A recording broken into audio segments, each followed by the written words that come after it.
I am the time.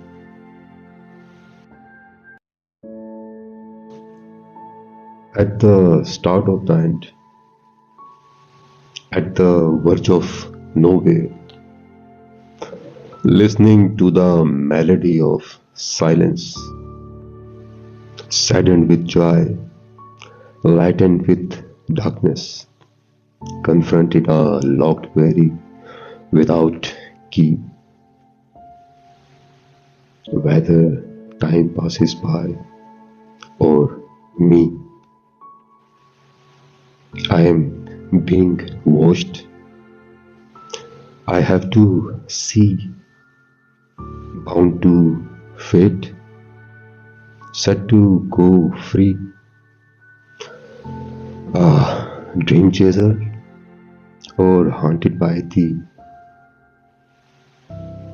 I dwell in time.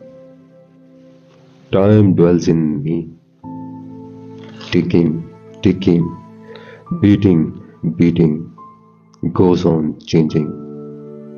So do I. I am the time.